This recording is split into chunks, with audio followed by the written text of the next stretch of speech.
Computer, begin recording. This is Field Commander Gek Lhar to the Elders of the Lhar bloodline. It is my duty to inform you of the passing of a warrior of your keep. A warrior who distinguished himself well in the service of the Didact's hand. A warrior who died with honor. A warrior who died for the glory of the gods. Gek, to my knowledge, no other member of your clan serves in our fleet as we seek to restore our once glorious covenant to its truest form. As such, I have an obligation to recount the tales of his many deeds in Jul Mdama's name, for it is unjust for a warrior's song to be left unsung, to have his saga wall with no runes carved in his name. With that, here follows the account of Gek Lhar, the right hand of Jul Mdama.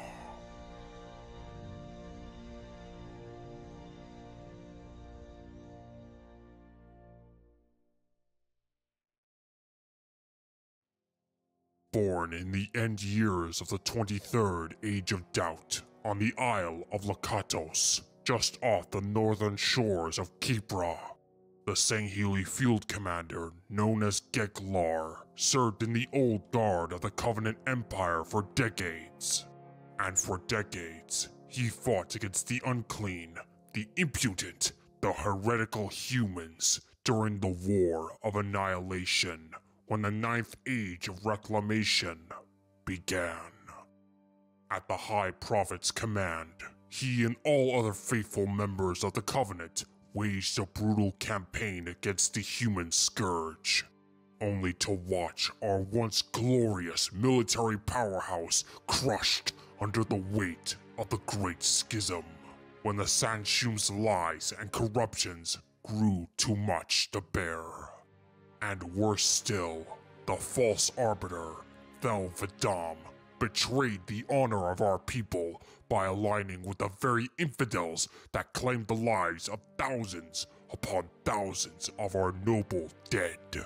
It was such a treachery that could not be borne. And so began the Blooding Years, a civil war that engulfs our homeworld to this day.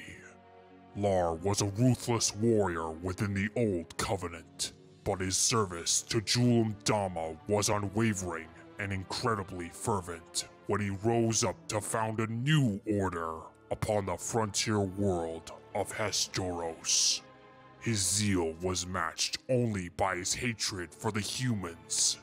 In fact, Lhar collected many trophies from his victims, often adorning them on his person as evidence to his ferocity.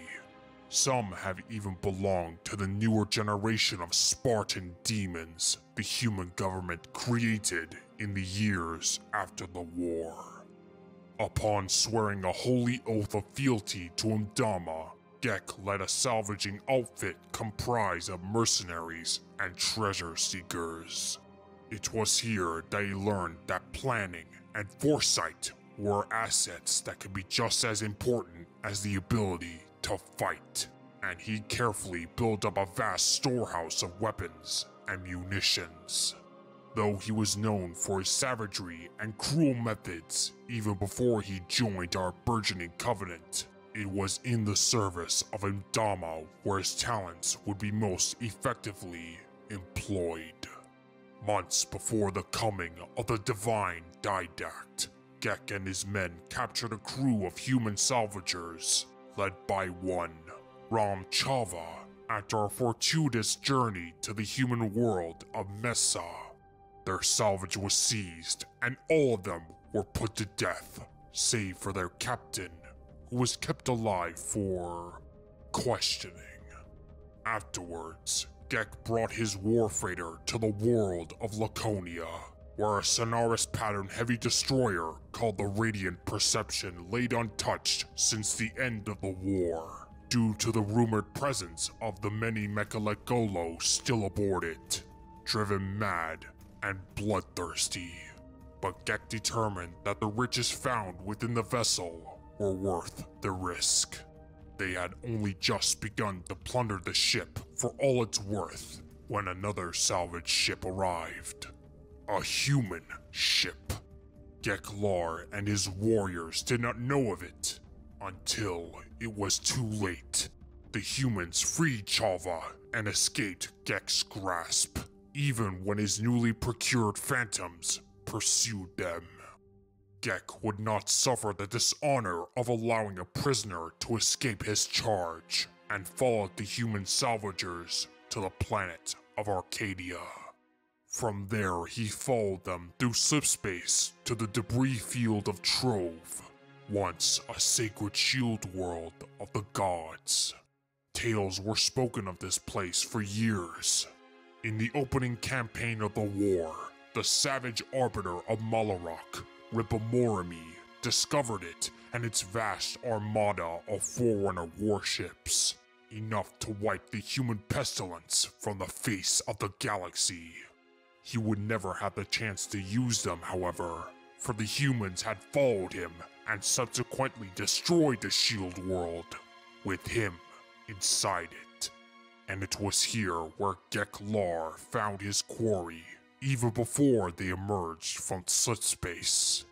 He was drawn to the attention of a large piece of rock with sufficient gravity and an apparent atmosphere formed from a still active Forerunner technology, and he ordered to sit down on it. He disembarked and hid within the dark interior of an ancient structure, and wait for the humans to arrive and come to explore the same site. He and his men ambushed the human shipmistress and her mate as they explored the main chamber of the facility. During the skirmish, the human woman delivered a grievous blow to Lhar, scarring and blinding his left eye, but not before killing her lover. Before leaving the human to her grief, the commander made off with a holy luminary as repayment for her transgressions, and the tags of her mate as a trophy. Months passed since then, and Gek Lhar traveled to the lawless moon of Komoya to attend a Yonhead's bidding contest for a working harvester. To his fury, the same human woman, known as Ryan Forge, was there as well. Had it not been for the interference of the Yonhet, Eld, he would have snapped her small, weak neck here and there. But Gek yielded to the Yonhet, and ultimately won the harvester from all bidders, but failed to finish what he had started with the human female. But his attention was focused elsewhere, on Trove's remains. He organized a fleet to occupy the system and uncover what secrets the ancients left behind, or at least what could be salvaged from Trove's desolation. As an act of providence, the human salvagers arrived and were finally at Lhar's mercy. His vengeance was almost within sights. But, alas, he was denied retribution yet again when a UNSC fleet arrived and bombarded the entire system with their nuclear weaponry. But not before Gek withdrew his forces and departed empty-handed again. With no other option at his disposal, and infuriated by the woman's insult at Trove, he placed a bounty on the head of Ryan Forge. And on Bintrol, his bounty hunters nearly claimed it before her ship left the planet as she dealt with agents of the Office of Naval Intelligence. Apparently, the salvager revealed to them his plans to attack a refugee camp on the human cradle world of Earth, and he was taken into custody. He was detained in the infamous Oni Black Site, known as Midnight Facility. Hidden deep within an asteroid belt, this prison was meant to make its inhabitants disappear for all time, never to be seen again. But Gek Lhar would not die in dishonor. As a prisoner, he managed to escape and returned to the side of the Didact's hand as he attempted to turn the holy world of Requiem into our new home. It was not to be. The humans were lured to the Shield World by the Hand himself, to root out and eliminate those whose loyalty was suspect. As Mdama's most trusted commander, Gek Lhar led Covenant and Promethean forces in an effort to destroy the UNSC Infinity's presence on Requiem, rallying an array of forces across the alien world riddled with powerful technology. It was he who gathered and fortified the site of the Librarian Shrine and stood vigil over a human guest, working to awaken the goddess that slept within.